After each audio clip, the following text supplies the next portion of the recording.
मसी यो समय दिनुभएको लागि विशेष गरी परमेश्वरलाई धन्यवाद। अनि मेरो डेभिड बाबालाई पनि अनि सञ्चालिका दिदीलाई पनि मेरो आशिषको कुरा चाहिँ धेरै ठुलो छ, त्यो भनेर वर्णनै गर्न सक्दिनँ है। परमेश्वरले मेरो प्रार्थना सुनिदिनु भएको छ। अनि मलाई चाहिँ मेरो चाहिँ धेरैचोटि नै बच्चा 4-5 चोटि नै बच्चा खेर गयो। अनि म चाहिँ धेरै रुँदै हिँड्थेँ। अनि 4-5 चोटि नै बच्चा खेर गयो।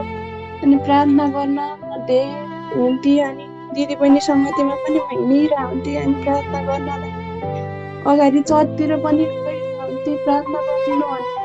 जब मैले यो जुम सङ्गति पाएँ, अनि जुम सङ्गति पाएपछि मैले शुक्रबारको दिन थियो, बुवासँग प्रार्थनाको विषय राख्न पाएँ। अनि बुवालाई भने मैले मेरो 4-5 चोटि बच्चा खेर गइसक्यो बुवा, अहिले पनि मेरो के अरे 5 महिनाको भएको छ भने। अनि बुवाले भन्नुभयो अब केही हुँदैन, तिम्रो छोरी हुन्छ, परमेश्वरको महिमा छोरी हुन्छ भनेर कति खुसी भयो। म चाहिँ रुँदै हिँड्थेँ, प्रार्थना गर्दै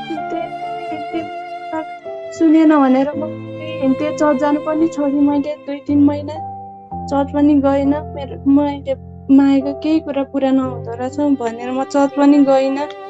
2-3 महिना त चर्चै जानु छोडेँ। अनि जब मैले जुम सङ्गति पाएँ, अनि बुवालाई मैले प्रार्थनाको विषय राख्न पाएँ। अनि बुवाले अगमबानी बोल्नुभयो। अनि आज चाहिँ मलाई यति राम्रो छोरी दिनुभएको छ है परमेश्वरलाई धेरै धेरै धन्यवाद भएको छ। मेरो काम गरिदिनु भएको छ है परमेश्वरलाई धेरै धेरै धन्यवाद भएको छ। म यति खुसी छु, आज मलाई यति राम्रो छोरी दिनुभएको छ। अनि मेरो परिवार चाहिँ धेरै ठुलो हो, कोही पनि विश्वासी हुनुहुन्न, म एउटा मात्र विश्वासी।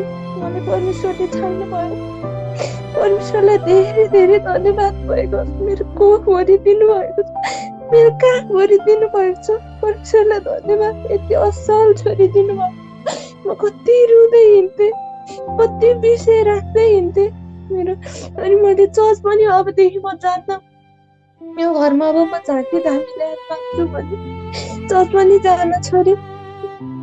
अनि धेरै रुँदै हिँड्थेँ, रुँदै हिँड्थेँ, प्रार्थना गर्थेँ। पास्टरनी आमाहरूलाई पनि कति भन्थेँ, प्रार्थना गर्दै हिँड्थेँ। आज मेरो प्रार्थनाको उत्तर दिनुभएको छ, यति असल छोरी दिनुभएको छ प्रभुले। धन्यवाद।